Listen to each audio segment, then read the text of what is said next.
We went from having no seats during musical chairs to rearranging seats on the deck of the Titanic while the band is playing. You're Locked On Flames, your daily podcast on the Calgary Flames. Part of the Locked On Podcast Network, your team every day.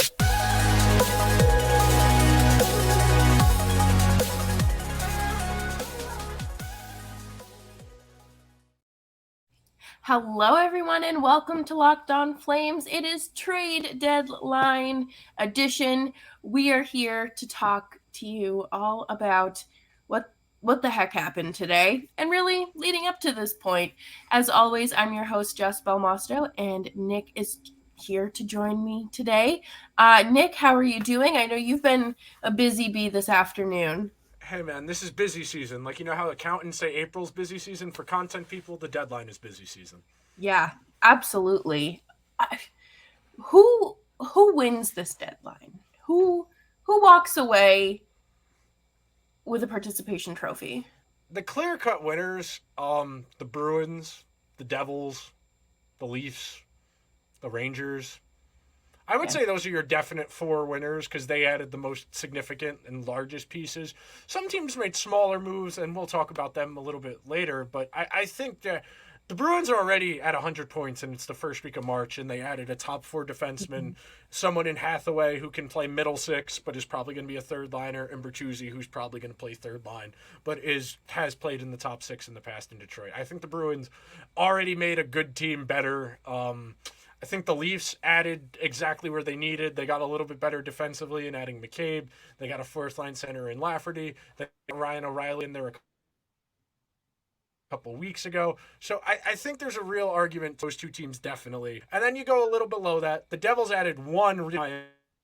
You don't know if they're going to be able to keep him beyond this year, but they didn't give up a ton to get him. So did really well there.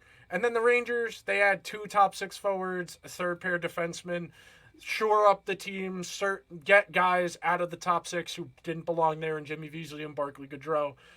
Whether or not those moves ultimately work out, I think the Rangers are a little bit more questionable as opposed to the other three, just because you don't really know what you're going to get from Kane or Tarasenko, because Tarasenko and Kane haven't really played meaningful hockey in a while, so we'll see. I think there's plenty of time for the Rangers to figure it out, but I definitely think the two Atlantic Division teams, the Devils and the Rangers for sure, at the top of the list as winners. Yeah, absolutely. I think that Tarasenko going to New York was just absolutely it was meant to be. It feels like, I think that the Rangers really needed that. Again, they had an excellent playoff run last year. It was a run that no one expected. It's always fun to watch kind of like an underdog team like the Calgary Flames were last year. Although it didn't really feel like it because they ran away with the division. But, these teams that are kind of going through like weird transitional phases and then they become like a seriously deep playoff team. And I think, last year was a true testament to what the Rangers could become. And, you have to learn how to lose in order to know how to win. And the Leafs have done that. They know how to lose in the playoffs too. And they made a lot of good moves. And it does pain me to compliment the Leafs. But all good things have to come at a price, and it's, my compliments really add on to that. But I think that this is, again, I think goaltending is always going to be their biggest issue, just because of the health. You never know what you're getting with your goaltenders, especially so late in the season. Yeah, also would like to give a mention to the teams that realized and were honest with themselves, like the Capitals, like the Predators, that instead of forcing it, they said, okay, let's take a step back. Let's get our expiring contract. Let's get assets in return for expiring contracts, and we'll take a real stab at it next year. So good on Brian McClellan in Washington, and good on David Poile in Nashville for recognizing, instead of trying to force it, giving up future assets just to go into the first round to get smoked, that let's take a step back. let's reassess in the summer. Let's have a little more cap flexibility. Let's get some draft picks in here, maybe some younger roster players, and take an honest stab at it next summer because we know we don't have a chance this year. And that's some true accountability and Yeah. self-awareness that I feel like a majority of people in positions of power in this league don't have. I mean, in general, people don't. There's a serious lack of self-awareness. And the NHL, I just feel like is the poster child for that because they're the ones in the corner saying, my child is fine, when your child is clearly not fine.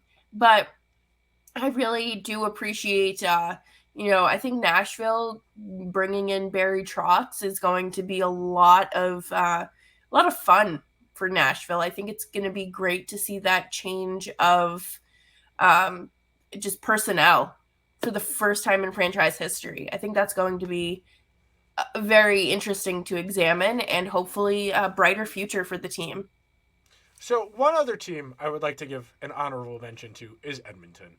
They added Ekholm, who a clear-cut need. The Oilers, we all know the Oilers' defense is an issue. Their goaltending is questionable. You bring in Ekholm, okay.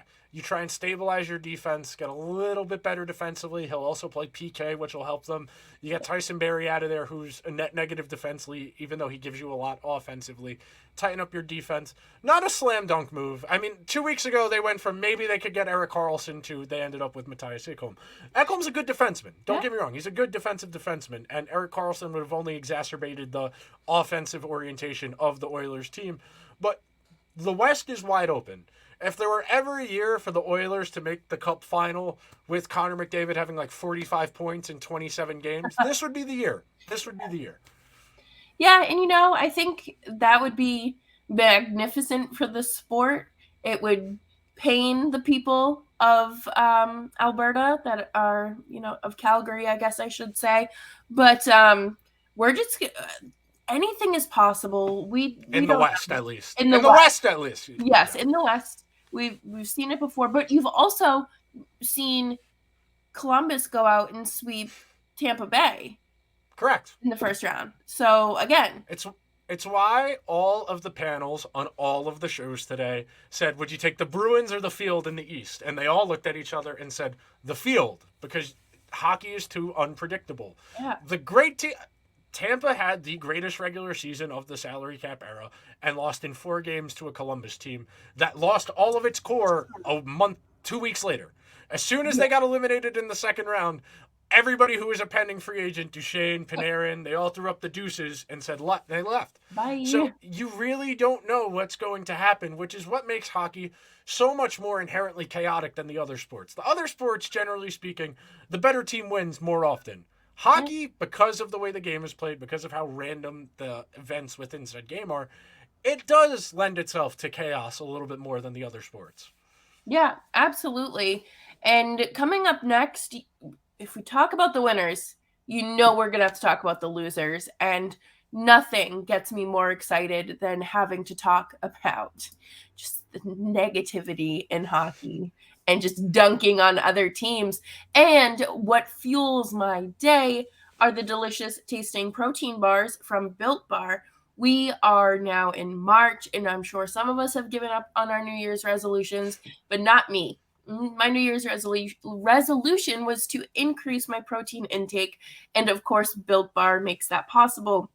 They are delicious. They don't taste like sandpaper. They're covered in 100% real chocolate, so it feels like I'm actually eating something that is like supposedly horrible for me, but I'm putting goodness in my body. And they come in flavors like churro, peanut butter brownie, and coconut almond.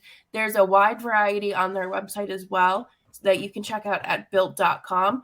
They're packed with 17 grams of protein, which is almost a recommended serving per meal. So you're getting a lot there. And if you are not in the mood to wait around to try Built Bars, you can head on over to Sam's Club or Walmart and run to the pharmacy section and grab yourself a box of Built Bars. They have 4-bar boxes of cookies and cream, double chocolate, or the coconut puffs. And at Sam's Club, they're offering a 13-bar box of brownie batter and churro. and you can thank me later. Thanks everyone for hanging out with us today. I hope you are enjoying the trade deadline coverage that you are getting from everyone at the Locked On Network.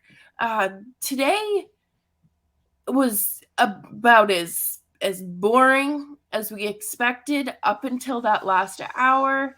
And even then, it wasn't anything spectacular. There were no fireworks. The only thing that really made me go, oh my goodness, was a Flames trade for the Ritchie brothers, which we'll talk about later. But like, what on earth?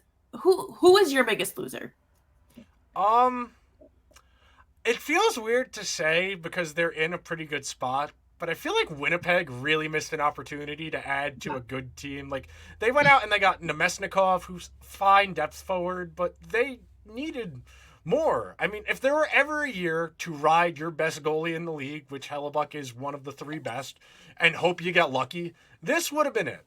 I understand that historically, Winnipeg does not like to give up assets. They like to slow play things because it's hard to get guys to go there in free agency. It's hard to keep guys there long term. They have the uncertainty of not knowing what Pierre-Luc Dubois' future is, what Mark Scheifele's future is, what Blake Wheeler's future is. I understand all of that. If there were ever a year to throw caution to the wind and say, we can come out of the West and then anything could happen in the Cup final, Hellebuck's on a heater, this was the season.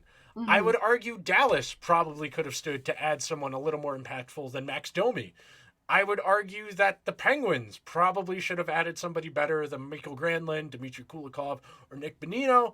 I would argue that Tampa Bay probably should have added something better than Tanner Jeannot, and they added someone else today who's a little bit more of a depth guy.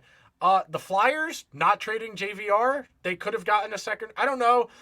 When you have conflicting reports like that, Elliott said the trade kind of fell apart. Yeah. Missed opportunity to trade an expiring contract. Anytime you are a team that's not going to make the playoffs and you don't really have the means to keep a player, you got to trade them. You got to get asset value back. You probably stand to benefit from keeping JVR around these last 2-3 weeks of the season, but an extra third-round pick helps. Even if you use that in a trade down the line, that's one more asset you have in your toolbox. I understand why Buffalo wasn't more aggressive. They don't know how long Dahlin and Tucker are both going to be out, but that was a team that like 2 weeks ago I was like, the Sabres should trade for Timo Meier. Go for it. Get nuts. They have plenty of cap space. Add an impactful top six guy. Put Tage and him out there and see what happens. I understand why they didn't end up doing that. I would also say Florida, missed opportunity. Yep. They should have traded Sam Bennett. They probably should have traded Anthony Duclair, Radko Gudas. They had plenty of guys they could have gotten assets back for because they're at 66 points. They're 4 back of the second wild card. They could get there, but probably going to be a tall order for them. What about you? Who do you think lost today? Florida. That was just the first team that really came to mind because, there were talks of Anthony Duclair potentially not only going to Calgary, but just being on the move in general. Yeah. I thought that they were going to do something with, some expiring contracts. And I feel like it would have been truly beneficial to them because they had lost so many draft picks and a lot of their assets last summer. And, they did lose a good prospect in Cole Schwinn. And when you don't have much to build off of, you're gonna end up going back to your empty arena days. And do you want to see that for the state of hockey in Florida? I do think that I don't think that the Ducks really had room to do anything besides get rid of Klingberg, so I wouldn't put them truly in a winner or loser section. For once, I think that they are just middle of the pack. Is that okay? No, I almost got duped. I had a notification pop up, and I was like, "Wait a minute, that sounds fishy." And yeah, no, it was wrong. It was not a factually correct tweet. Okay, we're fine. We're fine. It was like Winnipeg Jets trade for Ivan Provorov, and I was like, "Wait a minute, no way." It's like 3:30. Yeah, it's like 3:45, 50 at this point.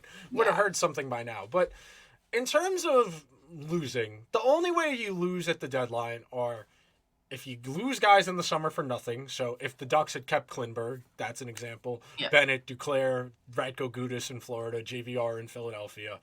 Or if you don't add enough, like Winnipeg, like Dallas, maybe you could argue Carolina could be in this category because they only added Gostisbehere and Puljujarvi, who are both solid adds, but those are depth pieces. Like Puljujarvi is going to be their Jesper Fast replacement. Like Fast is a pending UFA. He'll slide into that spot. And then Gostisbehere, solid. He can run your second power play. He can move the puck around.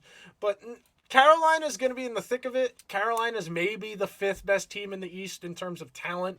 We've seen them now since they made that conference final in 2019 kind of struggle to get back to that point. And even when they did get to that conference final in 2019, the Bruins swept them real quick out of there. So they're a talented team, but the Rangers have more talent, the Devils, the Leafs, the Lightning, the Bruins. So if you're the 5th or 6th best team and you're only adding depth pieces, maybe that's an admittance your executive group doesn't think you're that good. Because if you were, you would have met the asking price for a Timo Meier or a Jacob Chikrin or a Tarasenko, somebody who could have made a tangible impact. And I understand Carolina's plans have kind of been derailed because Pacioretty retore his Achilles, and that was supposed to be their like slam dunk. We finally got our 30-goal guy because other than Aho and Svechnikov, I mean, Marty Necas is having a very good season this year, but he's not a 35, 40-goal guy the way Pacioretty is. So Carolina, I would say you might be able to put in the loser category as well. Yeah, I think that there was actually a quote from their general manager that had just come out right before we got on, and he said, you know, you watch the market, you don't react to it. And it's just kind of like, yeah, but you had a chance to still add. You were in talks with Calgary in terms of their pending UFAs for 2024. Why not add an Elias Lindholm? That's another 40-goal scorer. You need someone. Oh, I completely agree with you. I do think some of this comes down to Carolina's ownership just being cheap. We know that historically that Tom Dundon, as the owner of the Hurricanes, has opted to save money wherever he can. If you ever are bored and you want to look into things like the way I do when I'm bored, you can look up where NHL owners make their money. And Tom Dundon made all his money in predatory car loans and like repossessing poor people's cars and giving them really bad loans. And then investing the money he made from that in Topgolf and then selling stock in Topgolf. So oh my God. So he runs the Hurricanes the way a hedge fund would run something where they're looking to cut costs as much as they can while making as much money as they can. And that's not to say like they've taken on money. Like they took on Pacioretty, they took on Brent Burns, but they probably should have just kept Dougie Hamilton. I mean, Dougie Hamilton is worth the contract the Devils are giving him. Yes. And that's the thing is I can't take Carolina seriously. Because they just let Dougie walk. Like, they just did that. And it's just like they didn't put up a fight. They didn't do anything. You know, besides them signing Tony DeAngelo and, you know... And then trading him. Yeah. Like, what... Do you know what you're doing with your organization? Because it just... I have a very hard time taking them seriously. I thought that they were really a force to be reckoned with in 2019, and then they fall flat on their face. Then they haven't proven themselves since. Nah, they don't have the high-end talent you need to go on a deep playoff run. You saw it last year against the Rangers. I've talked about this ad nauseum. When the chips get pushed into the middle and it's two teams that are 50-50 coin flip style, what wins? The better players. Yes. When you put your best players on the ice against my best players, if my team's best players are better than yours, you're going to have a harder time winning. Aho and Svechnikov are very good players. Don't get me wrong. They're both probably top 50, top 40 guys in the entire league. In the East, you talk about some of the other teams. You got Bergeron and Pasternak, who are both top 20 players, and that doesn't include their back end, where you have McAvoy, who's arguably a top 20 player in the league. The Lightning, you have Kucherov and Point, who are both probably top 20, 25 players. You talk about the Rangers, who have Zibanejad, Panarin, Fox. That's three guys who are arguably in the top 20. You talk about the Leafs, who have arguably four guys in the top 30. And it really quickly becomes, well, we have a lot of depth. That's great in the regular season. Yeah. In the regular season, depth is awesome. You need it to be successful in the playoffs. But everybody is deep once you get to a certain part of the playoffs. Right. And that's where having the more talented high-end players makes the difference. That's not to say Carolina can't get better, that maybe Marty Necas does stay. He becomes this 25, 30 goal guy that he's shown flashes of this year. But based on everything we have seen from the Hurricanes, the last couple of playoff runs, I don't think they're a Stanley Cup team in the same ilk of Toronto, Tampa, the Rangers, the Bruins, the Lightning. No, and if they were, and if they saw themselves as that, they would have done anything to have gotten a Noah Hannafin, an Elias Lindholm, a Toffoli, someone to raise the ceiling. To right, raise the ceiling. and to even just like a shot in the dark. You don't know, like, you know this guy's a good player, but you have to give up a little bit to get him, but it adds something to your team, and you didn't add anything. So it's just disappointing. I imagine for Carolina fans, but I mean, I don't really care. They're in the Eastern Conference. It's one less team to worry about. That's basically how I look at it. It's one less team in the East to be worried about. There's already 5 really good teams. Like, any of the top 5 teams in the East, I think, could win the Cup. I think Tampa, Toronto, the Bruins, the Rangers, the Devils, I think any of those 5 teams could win the Stanley Cup. You think the Devils can? I think the Devils, absolutely. The Devils have one of the 5 best players in the league right now in Jack Hughes. He could go 2 points per game the entire way like McDavid did last year. And they got Dougie.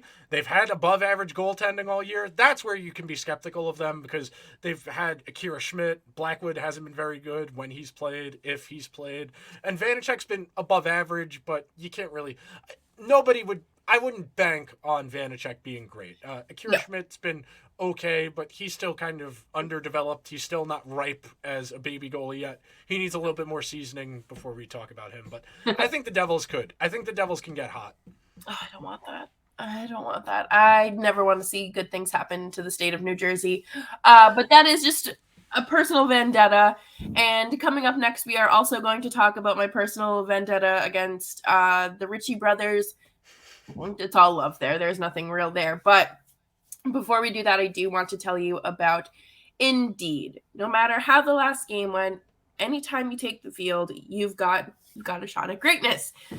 Give your team the best shot at winning by recruiting more MVPs with Indeed.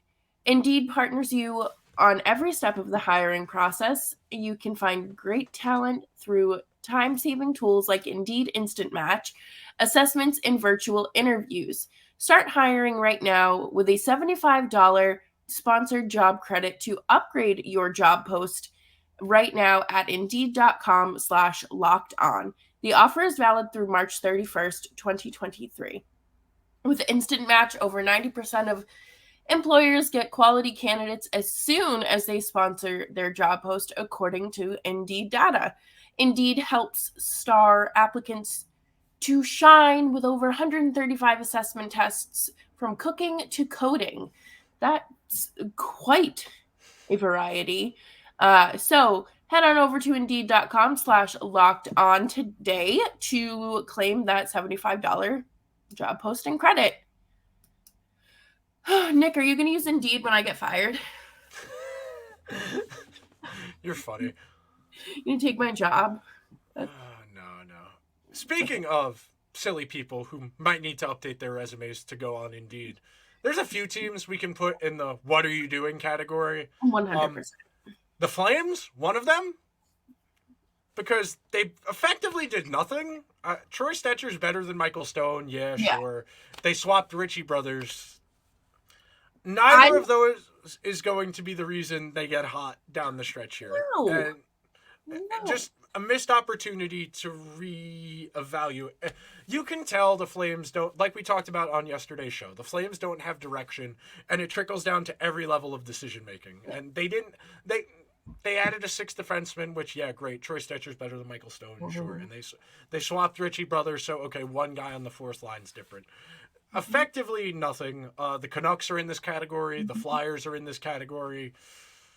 I would argue the Red Wings might be in this category, but it depends, because they got decent value for some of the things they ended up doing. Other than that, I mean, those would be my three. I don't understand what the Canucks are doing. I didn't really get the point of what the Flames have done today. And the Flyers No. just... I don't get what the Flyers are doing ever, basically. I don't know what the Flyers are doing other than like bringing together insurrectionists. And like, are they gonna bring back like the Watch Your Tone podcast? Like, is Tony? I know Tony D'Angelo has been doing his little mic stuff to like fix his public image, going around his teammates asking for stuff and being like, I forget what the question was, but some of his teammates were like, "No, I'm not playing."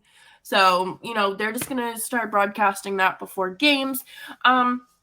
Bringing in Brandon Lemieux, I don't know what he does besides He's Tony's friend. people.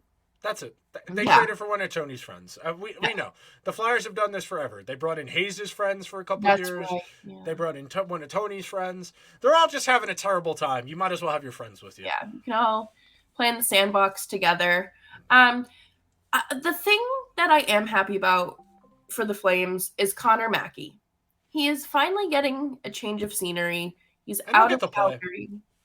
I hope, him and Valimaki both were just kind of a victim to a log jam with being young defensemen. Valimaki mouthed off, got into a fight with Sutter's kid when he was on the Reign still. So it was just a mess for Valimaki to try to like truly make a difference. And he just wasn't a good defenseman in this system. Goes to Arizona. I'm pretty sure he's playing on the top pair. So he's been good there. He has been. So best of luck to Connor Mackey. Hope this works. It's complicated. The Flames are kind of screwed.